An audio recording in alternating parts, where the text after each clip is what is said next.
দিন শেষে বউ ছাড়া কেউ আপন না। দেয়ালে পিঠ না ঠেকা পর্যন্ত স্বামীরা তার বউয়ের মর্ম বোঝে না। তাই না?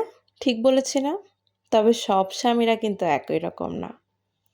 অনেক স্বামী আছে তাদের স্ত্রীকে প্রতিটা মুহূর্তে বুঝতে পারে এবং তাদের প্রয়োজন কতটুকু সেটাও বুঝতে পারে।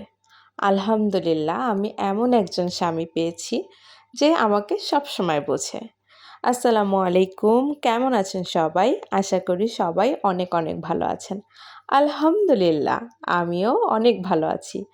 আমার ভালো থাকাটা কি আমার হাসি মুখ দেখে বোঝা যায় না? আমার তো মনে হয় আমার হাসি মুখ দেখে বোঝা যায় আমি কতটা ভালো আছি।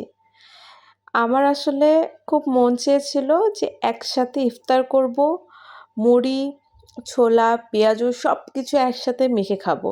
কিন্তু ফায়েজের পাপ্পা যেহেতু বাসায় ইফতার করে না, আমার আসলে খাওয়া হচ্ছিল না।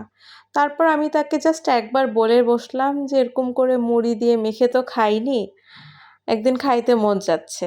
এই তো সে চলে আসছে আমাকে ইফতার খাওয়ানোর জন্য। আমি আসলে তেমন একটা কিছু বানাতে পারি না, ফায়াজকে নিয়ে বানানোও হয় না। ও অবশ্য বাহির থেকে সব কিনে নিয়ে আসছিল। এই জিনিসটা আরও ভালো লাগে।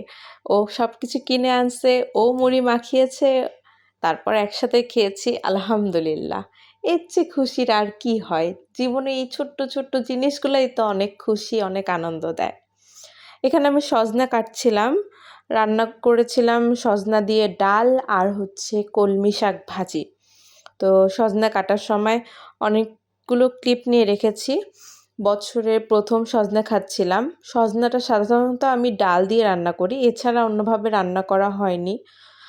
আর ফায়েজা পাপা তেমন একটা খায় না, আমিই খুব পছন্দ করে খাই। আমার বসে বসে অনেকটা সময় নিয়ে সজনা খেতে খুব মজা লাগে, খুবই মজা লাগে। এবং এখন খেয়াল করছি ফাইয়াজও আমার সাথে বসে বসে সজনা চাবায় চাবায় খায়, খুব মজা করে খায়। যাক, আমি আমার পার্টির একজন লোক পেয়ে গেছি যে আমার মতো করে কিছু খেতে পছন্দ করে।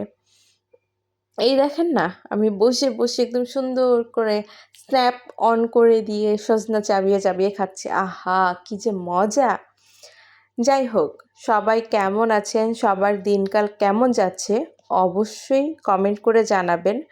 যেহেতু আমি তেমন একটা অ্যাক্টিভ থাকতে পারি না, আমার পেজের অবস্থা খুবই খারাপ। আমার দেখে খুব মন খারাপ হয়, কিন্তু কিচ্ছু করার নাই। আগে আমার সন্তানকে সময় দিতে হয়, তারপর আমার সংসার পরিপাটি রাখতে হয়, তারপর অন্য কিছুর দিকে আমার খেয়াল করতে হয়। কি করব? আমি যেহেতু একজন মা, আমার সন্তান তো সবচেয়ে আগে। ফায়াজকে সময় দিতে দিতে আমি নিজেরও যত্ন নিতে ভুলে যাই।